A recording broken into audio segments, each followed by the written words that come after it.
You're listening to the Superman Super Show, episode number 47, Brentwood Home for Wayward Youth.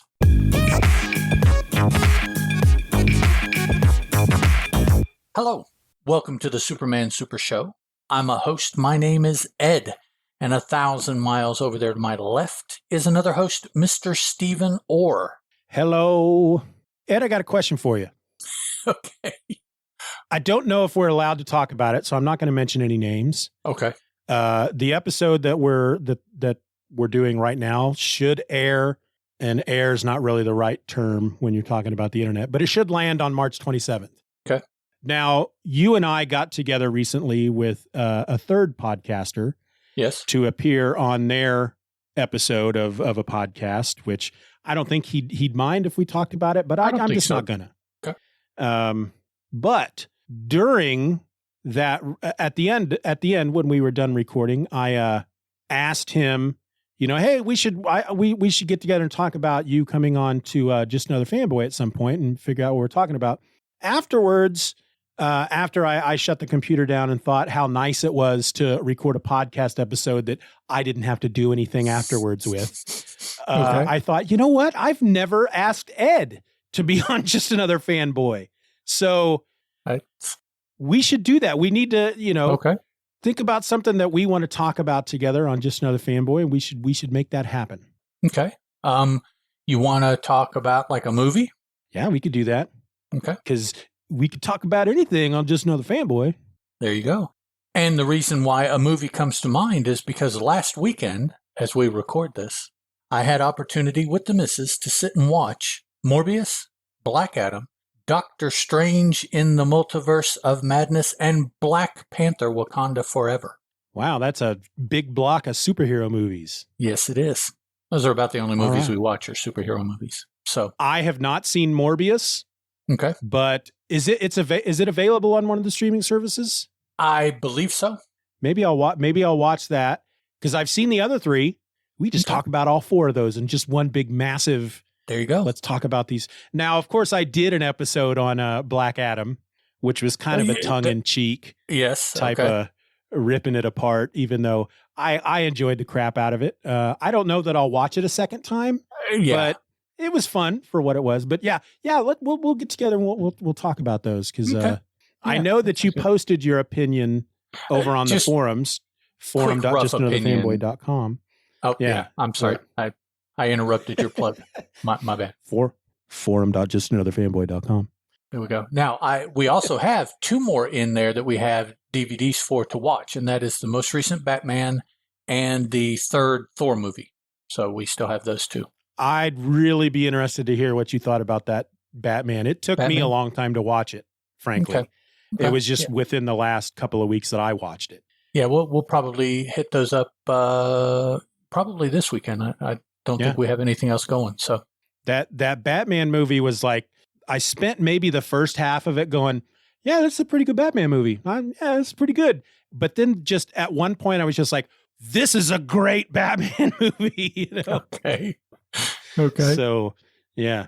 And what was the other one you said? The third Thor. Yeah. Yeah, that's one of those that you either love it or you hate it. Yeah, I can understand. And I'm pretty easygoing when it comes to movies. If I'm entertained, I'm not going to trash the movie. Now, there may be things that I wish that they would change or hadn't done or whatever, but it's not like, that sucked. How could they? No, I mean, if I was entertained, and usually my measure of entertainment is, damn, that was an hour and 45 minutes. Yeah. Then, I was pretty entertained. I liked this fourth Thor movie, but I heard somebody talking about, that one and the previous one, both of the Taika Waititi Thor movies. And what they said made so much sense, which was the tone of those two movies, the fact that they're both very comedic and kind of over the top, crazy, cosmic type of stuff at the same time. Really what those were Hercules movies, because the way Thor acts in both of those really is kind of the way Hercules acts in those 80s comics. And I just thought, Wow, that is so right. And then I felt kind of, well, crap. I guess we're not going to get a really great Hercules movie like movies. that then. Yeah, they won't use Herc. Yeah. Yeah. Although if you want to see a good Herc movie, you got to watch that animated Hercules from Zero to Hero movie, animated movie.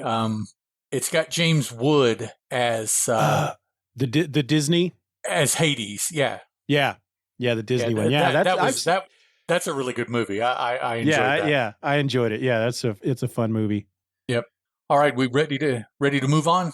Yes, that's all I had on my banter sheet. No, all righty. Yeah, movies was yeah.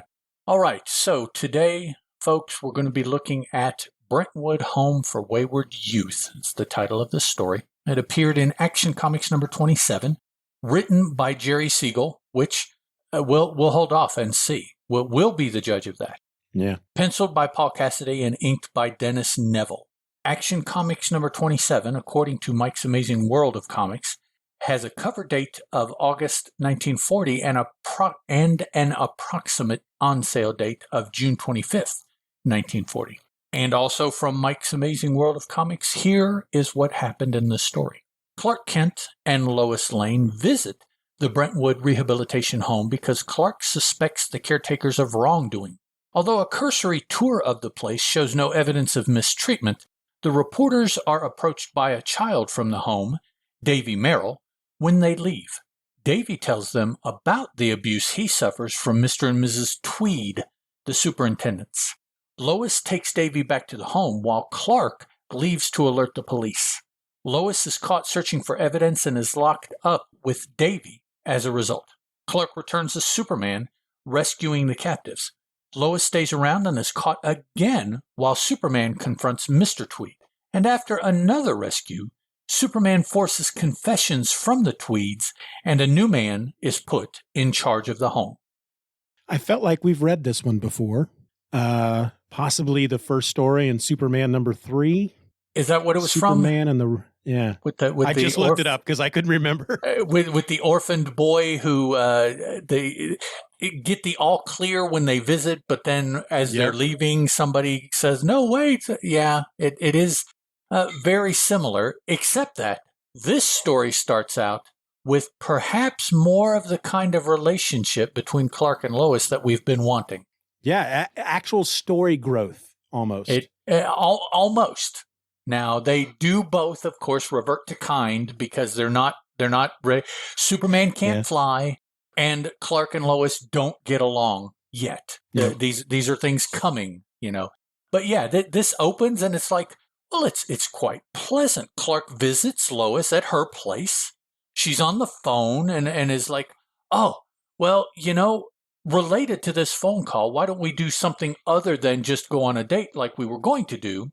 Yeah. And it turns out that change is to go investigate this home because she is getting a solicitation call from them. And Clark is like, oh, it's all the rumors and everything. She's like, no, it's a good place, Clark.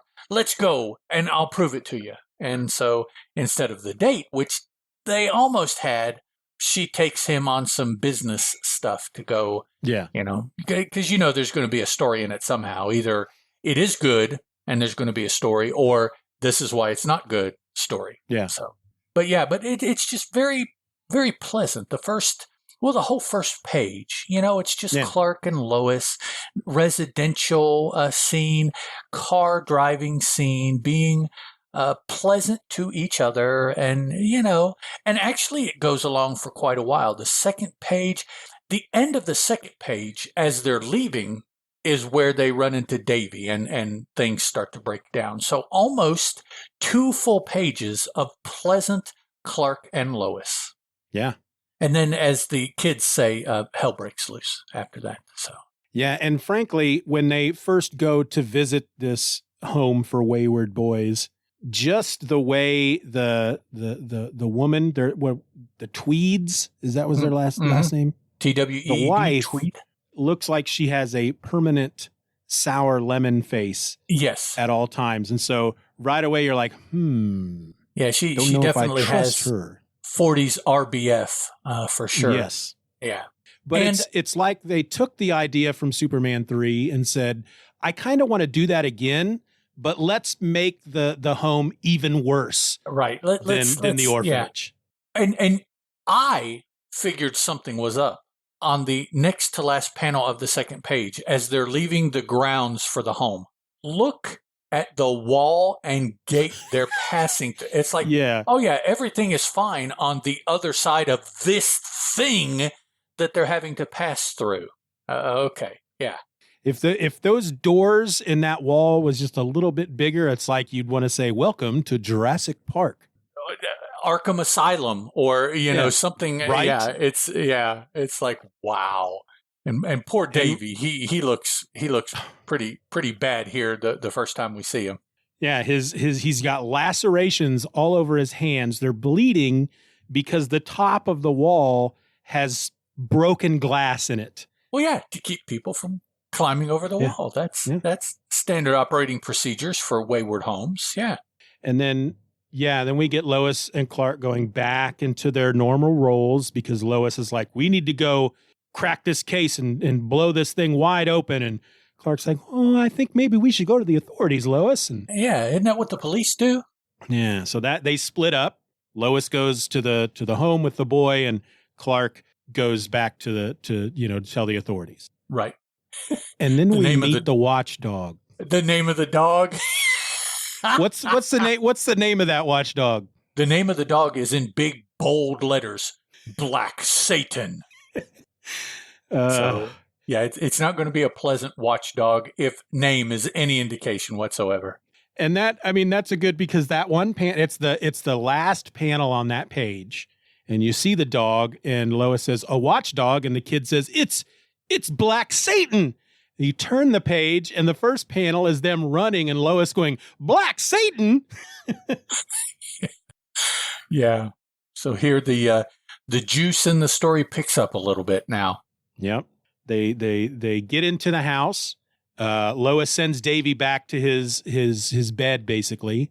Mm-hmm. But no, of course they get caught, and we learn that basically there's a big factory, I guess, in the basement where they make these kids work and slave away child labor to create products that they ship out and sell. And there's a bank of old phones for the solicitors.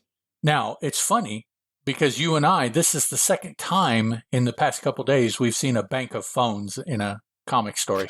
That's true. How long's it been since you saw a bank of phones in a comic story? And now we have read 2 on consecutive days that have. Yeah.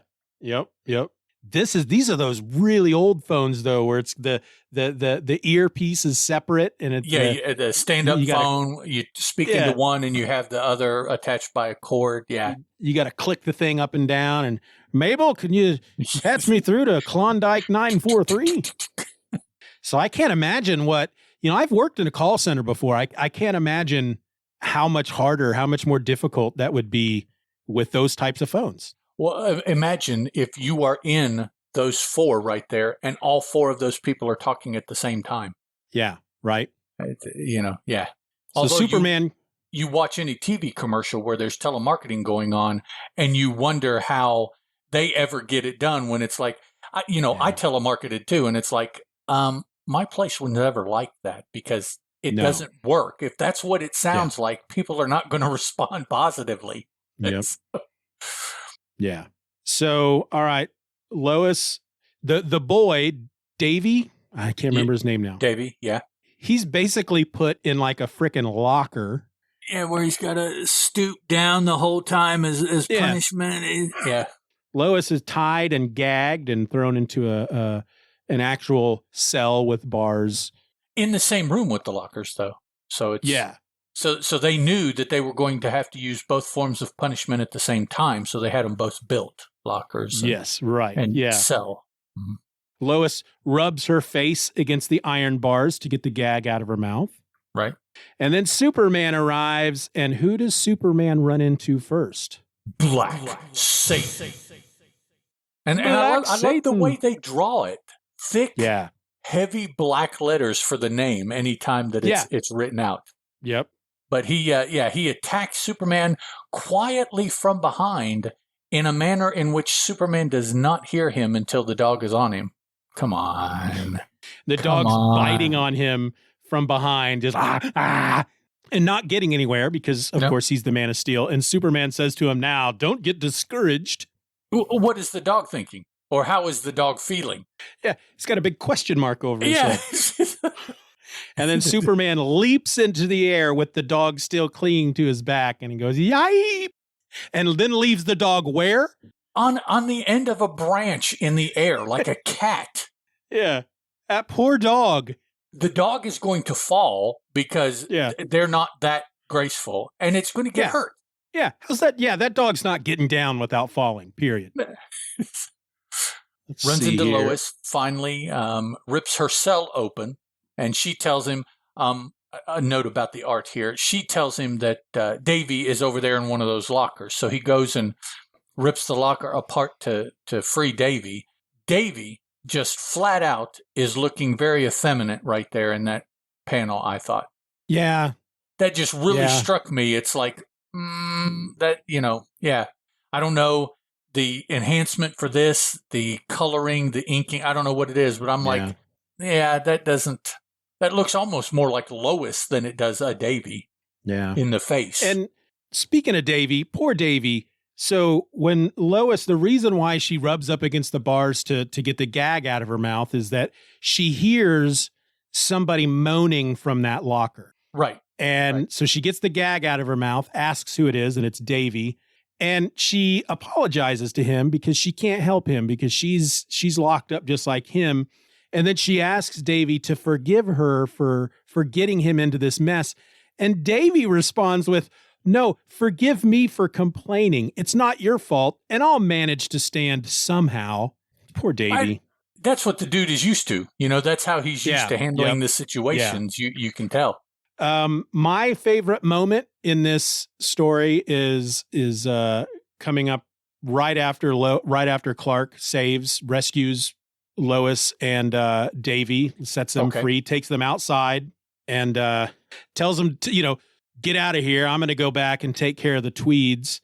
The whole scene of him getting back into the house, Mr. Tweed is in the basement, and he's got this iron fire poker that is red hot, and he's using it to stuff, I guess, records into the furnace to burn them up. That's what I figure. He's Superman is up in one of those windows that, because it's a basement, it's at the very top by the ceiling of the basement, and Superman's just kind of poking through. He rushes in, and immediately Mr. Tweed tries to smack him with this iron hot poker. And then my favorite moment happens. Superman grabs the poker and bites off the part of the red hot part of it and says, tasty little snack. Why? Because Superman is quippy. We've talked about it before. He has these one-liners. For some reason, they were absent from the last story. Yeah, they didn't. But because of that, it's like they doubled down in this one. I made note of my top 3 Superman quips for the week. Okay. That's one. The next one, Mr. Tweed now is just shooting at him. Right. And Clark basically catches one bullet, and then he's like I think he throws it at the other bullet. He squeezes it through his fingers. Yeah. And he says, I haven't lost my skill at shooting marbles. Okay, second quip. And then the third quip, and not as much as I enjoyed the biting off of this is the top Superman quip of the week. There is an anvil hanging from a chain, and Tweed basically swings it at Clark. It hits him straight in the face. The pointy part of the anvil smacks him right in the teeth, and Clark says, "Thanks for picking my teeth." Now, yay! That's a dad quip. Is what that is. I may insert applause at this point. Yay, Clark. Man. Yay, Superman. Now, up until when Superman goes back to confront the Tweeds, the story is pretty sedate. Yeah. Once he goes in the house, I don't know what the Tweeds are doing or what they have been doing or what they are expecting. I don't understand necessarily how this all happens, but in very quick succession, okay? Mr. Tweed is stuffing papers in the furnace with a fire poker that he attacks Superman with, and Superman bites, in essence, he bites the cherry off of it like you would bite the end of a cigarette or something like that, and chews it. Okay, so that didn't work. Tweed runs off, and as he's running off, he tears down the side of a support that is supporting a bunch of lumber in the basement, I guess we're still in, and all of that lumber falls on Superman. So Superman breaks the lumber and chases after Tweed. Well, Tweed runs upstairs, runs into the kitchen, gets a pot of boiling water from the tap. I don't know any tap that's going to deliver boiling water, but okay. Gets the boiling water, and as Superman is running up the stairs, he throws the boiling water down onto Superman. Okay, that doesn't work. So Superman gets into the kitchen, onto the same floor in the kitchen as Mr. Tweed, who then is picking up knives and other implements that I don't necessarily even recognize and hurling them at Superman. Okay, to no effect. So then, I guess still in the kitchen, in a drawer, is a gun that they have there that Tweed then grabs up and starts shooting at Superman. Superman catches the first bullet, and like Steeven said, he performs a marble shooter move with the bullet that he's got in his hand to deflect the next bullet. So flicks it with his thumb or squeezes it in between his face. However, you're gonna shoot a, what is it? Is it a masher? Is that what the shooting marble is called? But okay, a game of marbles with the bullets. Okay, that doesn't work. So Tweed springs through a door, slams it shut, and bolts it feverishly, the narrator tells us. Well, the door is a frickin' reinforced steel door with a big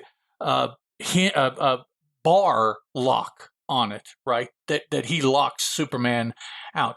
Well, Superman breaks down that door, but for some reason in the room that Tweed went to, like you mentioned, he has suspended in the air an anvil. I have no idea why you would be suspending it in the air, but he does. And he uses that, swinging it and hitting Superman, and that's when the horn of the anvil strikes Superman in the teeth. Well, that is finally it. Tweed just finally backs down, and he's like, okay, I give up. But no, he pulls a switch, I don't know, and two great shears snap together and smash into fragments upon Superman's body. I guess unto like a giant pair of scissors or something, something like. Yeah. Then we cut to Lois because we need a breather after all of this Tweed trying to kill Superman stuff. Not just subdue Superman, all of them. Well, except for the lumber, maybe. The lumber falling might not have killed him. Every other thing that he did was an attempt to kill Superman. Yeah. He was not ratcheting up to get to the point. No, he just started right off with a hot metal poker, charging at him, probably going to hit him in the head, it looks like. How else is Superman going to get it and take a bite if it's not swinging at his head face? Yeah. So then, we ratchet down. Lois comes back to get more evidence, and she ends up getting bashed over the head with a vase from Mrs. Tweed, still wearing a massive RBF. I might also say. I mean, she has not had a pleasant look on her face the whole story. No. Okay, so we had our breather, because then we cut back to Mr. Tweed and Superman. As Superman is about to seize Tweed, this is the narrator, the grafter spills molten metal on the floor and lights smashed gas line. Okay, having gas lines in your house, that's a possibility. I don't know how frequently that happened in the 40s, but okay. Why does the man have molten metal sitting around in his house that he could dump on the floor? What does he have those kids doing, that you got the big shears and anvils hanging from the roof, and now you have molten metal handy that you can throw on the floor? Yeah, they're not making shoes or teddy bears or clothes. They're in some just massive manufacturing weapons of mass destruction kind of stuff, or something. They're making bombs or tanks or I don't. But it's like, dude has got to be making mint off of whatever these kids are making with all of these equipment. But it doesn't stop. There's still more equipment in the house. But again, in the other story with the orphans, didn't they try to set that house on fire also with the orphans in the house? Yep. Okay, there we go. Here's a much closer repeat of what happened before. But Superman puts out the flames with his bare hands, the narrator tells us. So he doesn't use his cape with his bare hands. He just beats the flames out. And crushes the pipes together to keep them from leaking, squeezes them. Okay. So Tweed, so while Superman is doing all this, Tweed finally gets away, goes upstairs, finds that Lois is there, his wife having taken her out. So when Superman gets there, Tweed and Mrs. Tweed, Mr. and Mrs. Tweed, have taken Lois. Is she bound? We don't know if she's bound, really. Can't really tell. But they have placed her on one of the classic 20s, 30s black and white movie, giant saw blade, table running through it, person laying on the saw blade, head first, going into the saw blade, actually. Not messing around, just going to take her out from the onset. So that's what Superman comes to, this big plane saw or table saw large enough for a human being to lay on the platform and be advanced into the blade. Tweed threatens him, and of course Superman's like, nuh-uh, rushes up, puts his hand in the way. The blades break on his hand, as they should. Once again, giving Tweed and Mrs. Tweed the chance to get out. The saw blade just breaks up. He resuscitates Lois, who is now awake and running with him. The Tweeds try to escape in an elevator, looks like. An elevator car.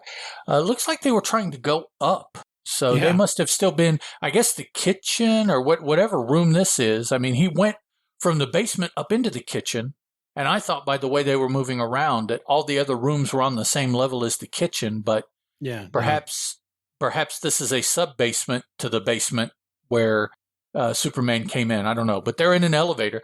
They're in a rather substantial elevator in this residence. I thought that's all this was a residence, a big one. They have a lot of kids. Yeah, but I can only assume that there is just that the basement has different levels.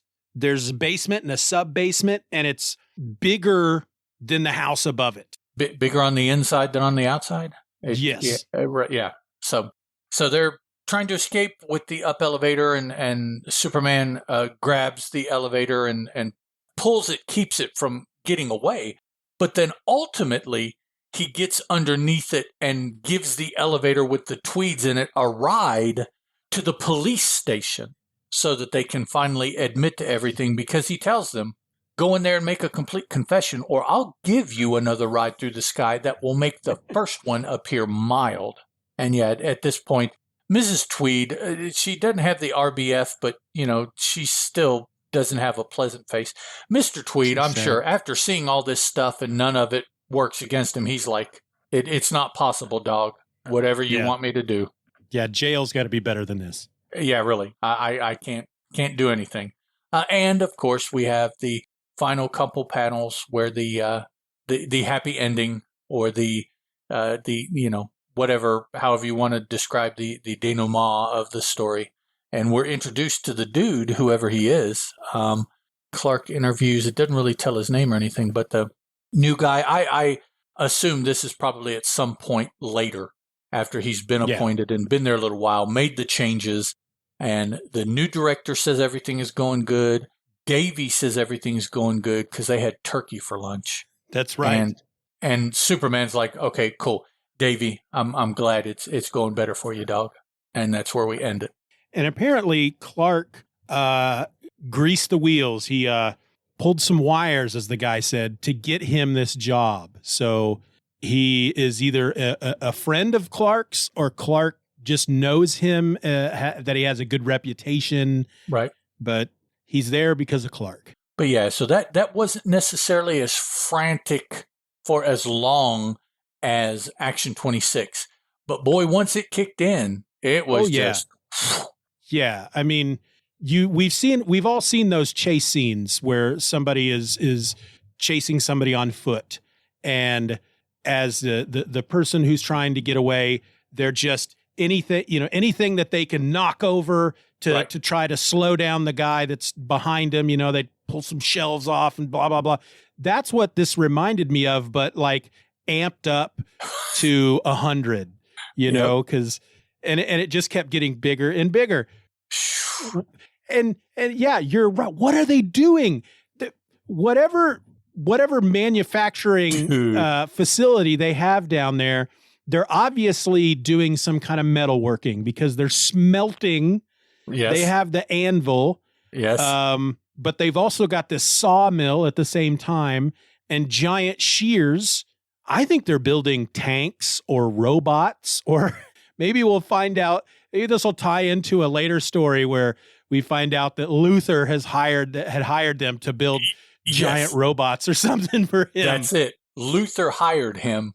And of course, Luther can say, well, I didn't know that he was using children. I just hired somebody to make these. And the dude is like, well, children are cheap. And that's what I went with. Easily replaceable. I just kidnapped some more. And, but it's like, dude, you are in a massive manufacturing plant trying to stop Superman. Yeah.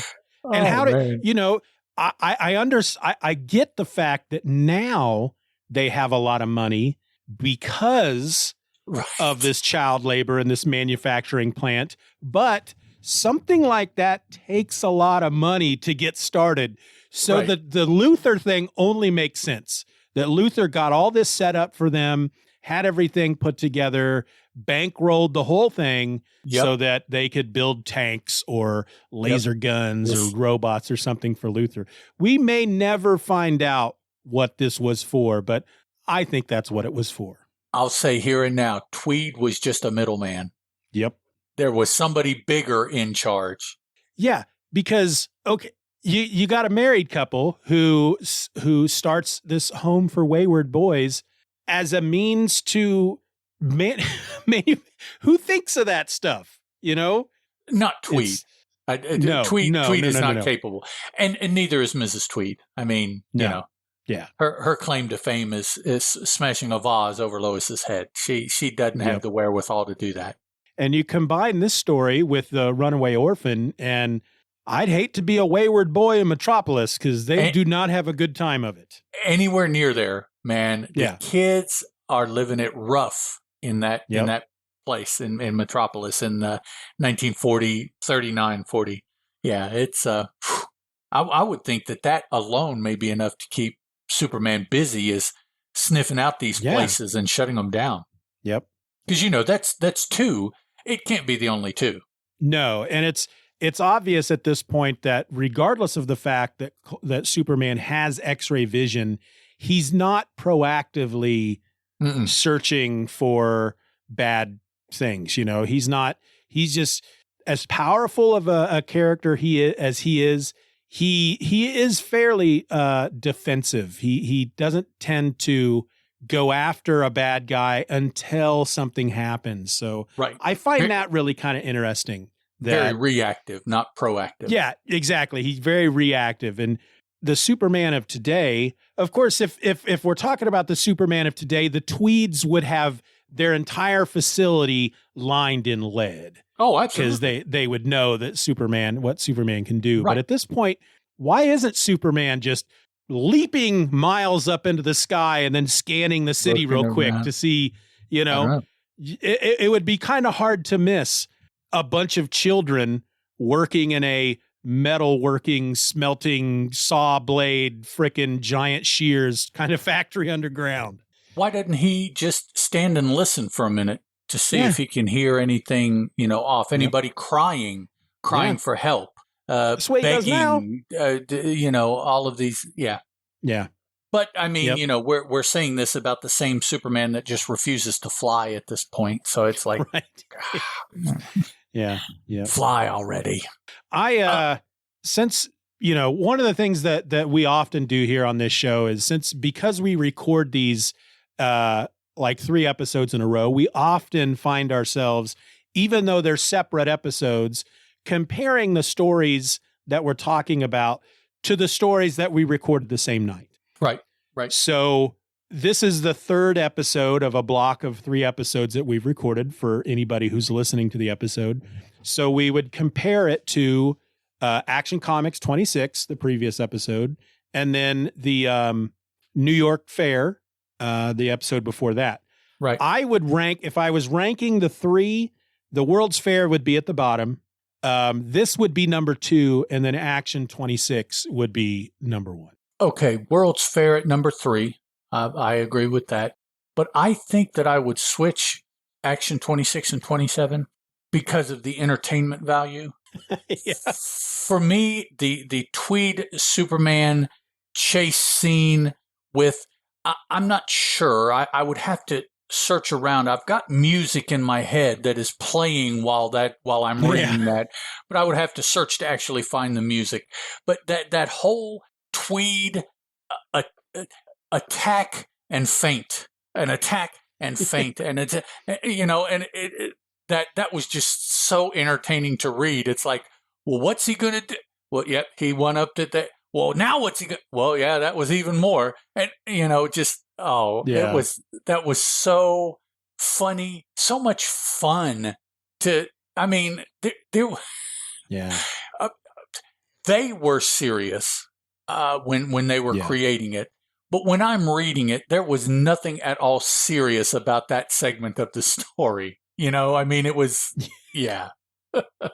Well, and do you ever wonder if, now we know that this is technically Earth 2 Superman. Mm-hmm. So the Superman of today wouldn't do this, but I have to wonder if at some point, you know, Earth 2 Superman, as he got older and the conflicts grew, you know, if he's, you know, fighting an alien invasion or something, mm-hmm. and he just thinks, you remember when I just used to fight old couples, you know, you know, old senior citizens who were just taking advantage of wayward boys, and you know, now I'm battling aliens, you know, the good old days. Yeah, the times were so much simpler back then. Yeah. When all I had to do was just bite the cherry end off a hot poker and chew it, and you know, they were impressed enough that, because think of the bats. Think of Superman's, I guess, rogues gallery. You've got Mongol, the Parasite, Darkseid, the Tweeds. Yeah, there you go. It's just funny. They have their own dual statues there in his in the Fortress of Solitude. Yeah, the Tweed over in the corner, the Tweeds. Yeah. Now I've been meaning to mention this since we started, but let's take a quick moment and go all the way back to the beginning and just look at the cover to this issue. Has nothing to do at all with what's going on in the issue, but I love it. He's fighting a lion. Lois is cowering behind him. The circus cage on wheels that you can see. It must have been this one here behind him because it's cantered.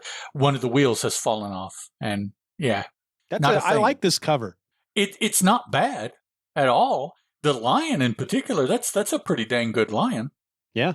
And I noticed that this one, and I guess I really haven't been paying attention to a lot of these covers, because I know that I believe when the Action Comics title first started, they weren't called DC Comics at that point, because they didn't until Detective Comics. That's what DC's named after, right? It's Detective Comics. I think they were called something else when Action Comics started. I feel like I've read that somewhere. And so if you look at some of even I go back to issue number 20 of Action Comics in this collection, and it doesn't have anything on the front as far as who the publisher is. But Action Comics 26 or 27 has a little, it says DC Mm-hmm. a little tiny circle. And again, I haven't been paying attention, so I don't know when that started. And I'm trying to flip through here real quick. Let me go through a cover gallery. 10 doesn't have anything on it yet. Let's see, 15 doesn't have anything on it. Issue number Action Comics 23. Okay. If just using this collection is the first one that I found that has a DC thing on it. Yep. Yeah, 22 doesn't. So, yeah. So there we go. We didn't miss it by very long. Yeah. Catching it. But I'm surprised I didn't notice it before. And I see, I'm looking at 23 and I don't see a DC logo on it. Well, maybe they only put it on the digital. Let's see. Go back to it. 24 now I see has something up here. Yeah, 24 has a DC, but the cover for 23 that I called up on Grand Comics Database didn't have, it still had oh no, wait a minute. Yeah, there's the little circle in the upper right-hand side. Yeah, okay, there it is. I'm sorry. Yeah, so 23 is the first one. The rest of the cover, though, has the same style cover as 22, but it just looks like somebody came with a little embossed stamp and said pink up there in the upper right-hand corner and just pressed in the emboss for the DC logo is almost what it looks like. The cover is styled exactly the same as it has been for a while. Just that DC logo was added, it looks like. So according to the internets, they were known as National Allied Publications before they started calling themselves DC. I can't find anything quickly though that says when they made that change, but yeah, just found that interesting. I don't really have anything else for this. It was fun. Yeah, absolutely, man. These two action issues were were something else. I mean, well, we go back a few episodes to the final Ultra Humanite issue of Action Comics and how wonderful that was and how big and crazy it was. And then the very next issue was just very mundane. And I thought, oh, man, now we're just going to get back to just boring old. And nope, because these last two were freaking crazy. And I who knows what we're going to get next. Well, between the Ultra Humanite and these, though, also we had all of the Luthor issues, which that was it wasn't quite as frantic, but it was like we said, the stories of Luthor trying different things to see what it is that affects Superman. You know, it's almost like the Tweed did. He's just trying something to see. And, you know, Superman is just walking through it or recovering from it quickly or whatever. And so nothing is really sticking. You know, we had several of those stories, but I think these two stories are as frantic as it's gotten in a long time for Superman. Yeah, they were almost exhausting to read. They were just so, you know, it's adrenaline-fueled craziness. Looking at the table of contents in this collection, if we stick to the doing 3 episodes every time we do a block of episodes, the next 3 that we'll have Action Comics number 28, the Strong Arm Assaults, and then we'll have the first 2 stories from Superman number 6, Lois Lane Murderer and Racketeer Terror in Gateson. Oh, man. Okay, racketeers, mobsters. I like looking at some of these titles. There's another one in Superman number 6, Terror Stalks San Kaluma. Oh, this one sounds really boring. Action Comics number 30, The Midsummer Snowstorm. Metropolis's Most Savage Racketeers. That's coming up in Superman number 7. Okay. So, yeah, fun stuff coming up, hopefully. Well, we'll start getting some Golden Age origins of some folks. Just got to get there. Yeah. Yeah, you know, I know that there was a time when I was lamenting the fact that when are we going to get some super villains and blah, blah, blah. But these last, with the exception of the New York's Fair issue, these last 2 and the Luthor stories have just been so crazy and fun that I don't care that the bad guys were just an old couple running a boys' home. Yeah, they made up for that. Yeah, they gave Superman a run for his money. He had to work for that. No doubt. He had to work to get that old man. Oh. I don't know that he had as much trouble the last time he encountered Luther, frankly, than he did trying to get this old man quite like inside that, no. the house. It's crazy.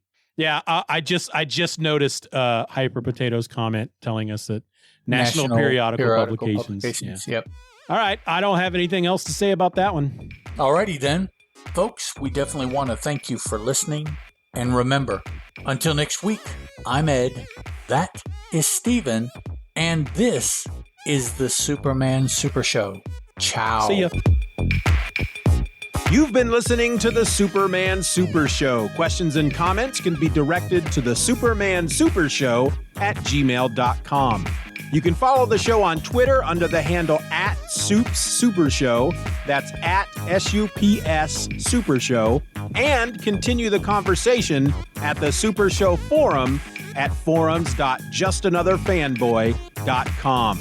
We also encourage you to rate the show wherever available and share this podcast with a friend.